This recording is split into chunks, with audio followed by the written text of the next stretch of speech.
नमस्कार सर्वांना. आयुष्यात आपल्याला अनेक प्रकारचे लोक भेटतात.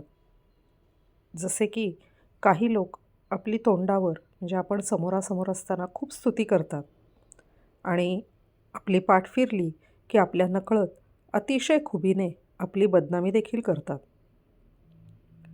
याचं महत्त्वाचं कारण म्हणजे ते आपल्या यशाबद्दल, आपल्या असण्याबद्दल, दिसण्याबद्दल, आपल्या पैशाबद्दल, आपल्या यशस्वी कारकिर्दीबद्दल ते अतिशय जेलस असतात. त्यांना आपला हेवा वाटत असतो आणि ते अशा प्रकारे आपली बदनामी करून त्यांची खुन्नस काढतात. हे अशा प्रकारचे लोक आपल्याला प्रोफेशनल आणि वैयक्तिक आयुष्यात देखील भेटतात. परंतु आज मी अजून एका प्रकारच्या लोकांबद्दल बोलणार आहे. असे लोक सतत आपल्यामध्ये छोटे-मोठे दोष, उणिवा शोधत असतात. ते शोधतच राहतात आणि आपण कितीही चांगल्या पद्धतीने काम केले, तरीही ते आपल्या उणिवा, आपल्या कमतरता हे सर्वांच्या समोर बोलून दाखवतात आणि आपल्याला घालून पाडून बोलतात. अशा प्रकारचे लोक पण आपल्या चांगल्या काम करण्याच्या पद्धतीबद्दल ते जेलसच असतात. त्यांना आपला हेवा वाटत असतो आणि मग त्यांना त्यांचा पावशेर आपल्यावर ठेवायचा असतो. म्हणजे तुमच्यापेक्षा मी किती शहाणा आहे, शहाणी आहे किंवा मी किती चांगल्या पद्धतीने काम करू शकते, जे ते खरं तर करू शकत नाहीत, परंतु ते त्यांना सतत सांगायचं असतं आणि ते सतत संधीच्या शोधात असतात आणि अशी संधी त्यांना मिळाली की ती त्याचं सोनं करून दाखवतात. कशा पद्धतीने? तर आपल्याला खाली दाखवून, आपल्या नसलेल्या चुका काढून, आपल्याला फाडकन तोंडावर बोलून, त्यातच त्यांना मोठेपणा आणि समाधान वाटतो. आणि बऱ्याच वेळेला आपण अशा लोकांना आपल्या चांगुलपणामुळे प्रत्युत्तर देत नाही. चार चौघात त्यांना उलटून आपण काही बोलत नाही. याचा असे लोक नक्कीच गैरफायदा घेतात. बऱ्याच वेळेला असे हे लोक आपल्या जवळचे नातेवाईक असतात किंवा ऑफिसमधले वरिष्ठ अधिकारी देखील असतात, ज्यांना त्यांचा मोठेपणा सतत दाखवायचा असतो, टिकवायचा असतो आणि मिरवायचा देखील असतो. आणि अजून एक प्रकार आहे लोकांचा. ते लोक काय करतात, की सगळ्यांमध्ये असताना म्हणजे मॉबमध्ये असताना मी किती चांगला किंवा चांगली याचे न बोलून कृतीमधून प्रदर्शन करत असतात. मी किती मोठ्या पदावर आहे, मी किती बिझी आहे, माझे काम किती महत्त्वाचे आहे, याचे ते सतत चारचौघात प्रदर्शन मांडतात.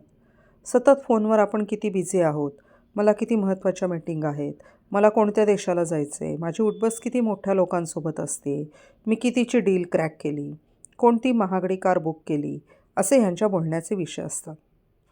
असे विविध प्रकारचे लोक सतत आपल्या अवतीभोवती असतात आणि आपण जर का खूप सेन्सिटिव्ह आणि इमोशनल व्यक्ती असलो, पर्सनॅलिटी असलो, तर यासारख्या व्यक्तींच्या वागण्याचा आपल्याला भयंकर त्रास होतो, मानसिक त्रास होतो.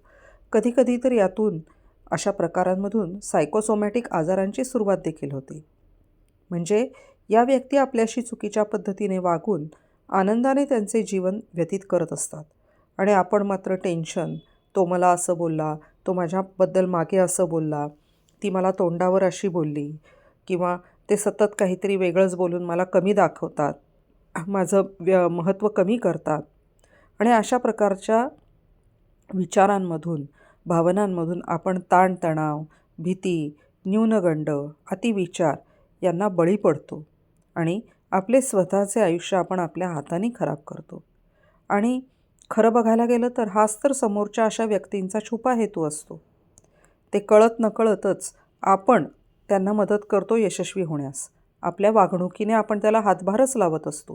म्हणजे आपल्याला जर का त्रास झाला, तर समोरच्या व्यक्तीचा जो हिडन अजेंडा आहे, तो तर सक्सेसफुल झाला ना? आणि आपला काहीही दोष नसताना समोरच्यांच्या कुटील कारस्थानास आपण हाकनाक बळी ठरतो. तर मग काय केले पाहिजे? असे जेव्हा समाजामध्ये आपल्या आजूबाजूला अशा व्यक्ती असतात, त्यावेळेला आपण काय केले पाहिजे? तर योग्य वेळी योग्य प्रत्युत्तर, तेही फक्त आमने-सामने नाही, तर चार चौघांच्या मध्येच आपण अशा लोकांना प्रत्युत्तर दिले पाहिजे. आपली योग्य बाजू ठामपणे मांडली पाहिजे. अतिविचारांची आपली साखळी विवेकबुद्धीने विचार करून खंडित केली पाहिजे.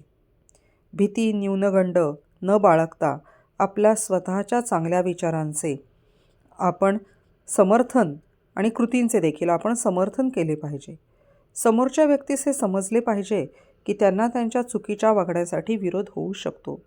ही समोरची व्यक्ती आपल्याला काहीच उत्तर देत नव्हती इतके दिवस, परंतु आज ती तिच्या चांगल्या कृतींचं किंवा चांगल्या विचारांचं ती समर्थन करू शकते ह्याची समोरच्याला जाणीव करून आपण दिली पाहिजे. तरच अशा व्यक्ती पुढच्या वेळेस आपल्याशी बोलताना 4 वेळा विचार करून बोलतील आणि अशामधून आपले मानसिक स्वास्थ्य व्यवस्थित राहील, उत्तम राहील. तर मला असं वाटतंय की आजचा हा जो विषय होता की विविध प्रकारचे लोक आपल्याला दररोज समाजामध्ये आपल्या आजूबाजूला अवतीभोवती वावरत असतात आणि अशा लोकांशी डील करताना बऱ्याच वेळेला जे थोडेसे ओव्हर थिंकर्स असतात किंवा इमोशनल पर्सनॅलिटीज असतात त्यांना बऱ्याच वेळेला हा त्रास होतो. तर त्यासाठी काय केले पाहिजे याकरिता आजचा हा व्हिडिओ मी बनवलेला होता. पुढील डिस्कशन जे आहे ते आपण पुढच्या व्हिडिओमध्ये करूया. धन्यवाद.